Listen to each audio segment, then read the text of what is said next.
आज all India radio Lahore station में बहुत कुछ चल रहा था। दिन भर लोगों की भागदौड़ हो रही थी। किसी के पास समय नहीं था, क्योंकि आज कुछ रात को बड़ा होने वाला था। दिन भर हलचल में निकल गया। रात को बजे 11। 11 बजे असगर कुछ अंग्रेजी में नया लिख रहा था। इंग्लिश में कार्यक्रम बंद करने के बाद असगर ने रेडियो पे ऐलान कर दिया, it's a dawn of independence, it's a dawn of independence. वहीं लाहौर रेडियो स्टेशन में एक बहुत बड़ी घड़ी भी थी उनके पास। वो घड़ी हर घंटे का ठोका बजाया करती थी। रात को 11 बजे से हर 15 मिनट में अजहर की आवाज में एक रिकॉर्डिंग चलती रही, it's a dawn of independence. 11:50 हो गए। 11:50 में उर्दू में, ये ऑल इंडिया रेडियो लाहौर है, आप चंद मिनट तक हमारे अगले ऐलान का इंतज़ार करें। अनाउंसमेंट हो गई। फिर म्यूज़िक चालू हो गया। पूरे 10 मिनट के बाद ठीक 12 बजे उस बड़ी घड़ी ने 12 ठोके लगवा दिए। 12 ठोके लगवाने के बाद रेडियो पे फिर स्विच ऑन हुआ। अस्सलाम वालेकुम, पाकिस्तान ब्रॉडकास्टिंग सर्विस, हम लाहौर से बोल रहे हैं। कबूले सुबह आज़ादी। मित्रों, इतिहास के सबसे बड़े शमशान घाट पर एक नापाक देश का जन्म हुआ था और दो दोस्तों की मन्नतें भी उस देश के अल्लाह ने कबूल कर ली थी। एक उस देश का गवर्नर जनरल बना तो दूसरा 0-13 वोट से हारकर भी दूसरे देश का पंतप्रधान बना। आज तक के ज्ञात इतिहास का सबसे बड़ा कत्लो गारत, सबसे बड़ा कत्लो गारत इसी देशों में हुआ था।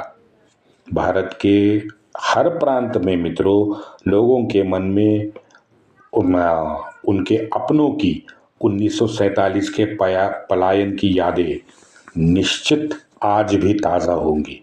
75 साल के उस यादों को दबाने के बाद भी आज भले धूमिल हुई हो, लेकिन आज भी यादें जिंदा है और सोशल मीडिया आने के बाद में वो यादें फिर से ताज़ा हो गई है और इसीलिए आज बहुत कुछ उस यादों पे लिखा गया है।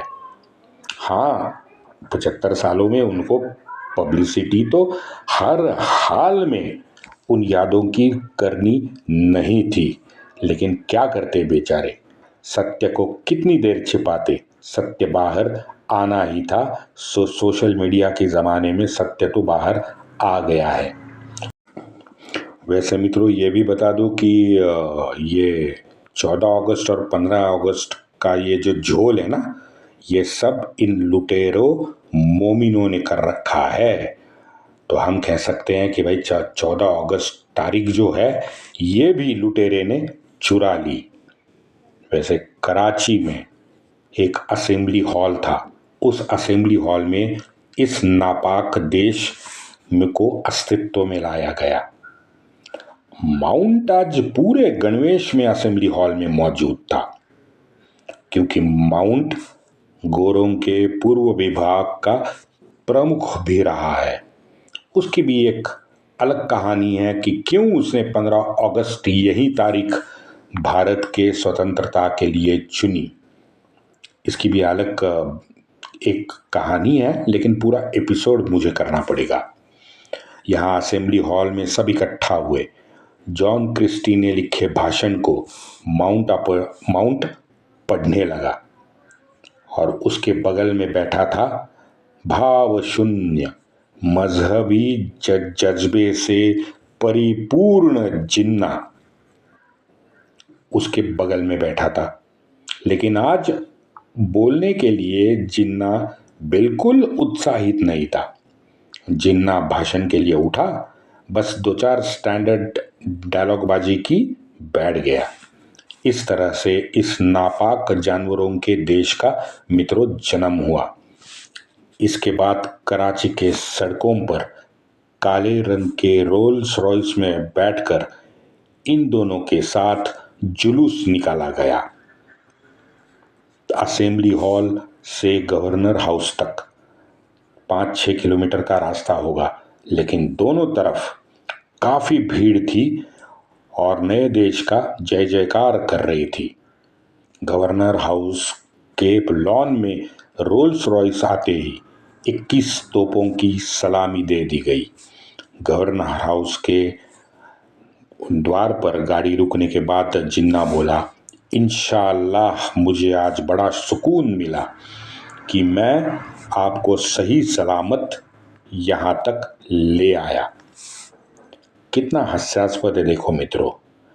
असल में किसको सुकून मिलना चाहिए था और किसने बोल दिया, ये मजाक है, मजाक। आप देखो, सेक्युलर जिन्ना वकील बन के इंग्लैंड निकल चुका था, लेकिन लोकमान्य तिलक के निधन के बाद जो लौटा वो मुस्लिम लीग का धर्मांध जिन्ना बन के लौटा। हमारे यहाँ श्रीनगर में भी कश्मीरियत का खोखला दावा करने वाले श्रीनगर जनरल पोस्ट ऑफिस में एक शिया पोस्ट मास्टर था। 14 अगस्त को सुबह 10 के करीब हुए थे और ये सारे जितने भी पोस्ट के कर्मचारी थे वो पोर्कियों का नया झंडा लगाने की तैयारी में काम कर रहे थे। तभी वहां से गुजरते राष्ट्र संघ के 2 स्वयंसेवकों ने वहां देखा कि भाई ये तो झंडा हमारा नहीं है, भारत का नहीं है। जीपीओ के अंदर वो दोनों घुस गए। उन्होंने मास्टर को वहीं टोका और 2 टुक मास्टर को कह दिया, महाराज ने अभी कश्मीर का पाकिस्तान में विलय नहीं किया है, आप पुरखियों का झंडा कैसे लगा सकते हो। शिया दरबांध पोस्ट मास्टर बोला, श्रीनगर पोस्ट ऑफिस तो सियालकोट विभाग में आता है, तो उस हिसाब से हम भी आज से पाकिस्तानी है। ये सुन के दोनों चकरा गए, दोनों उल्टे पांव भागे। दोनों उल्टे पांव भाग के तुरंत कश्मीर के संघ चालक माननीय श्री प्रेमनाथ जी डोगरा के घर गए। तुरंत समय न गवाते हुए प्रेमनाथ जी ने महाराज के कार्यालय में स्वयं संपर्क किया। यहाँ बाहर खड़े 2 स्वयंसेवकों ने और 10-15 स्वयंसेवकों को बुलाया।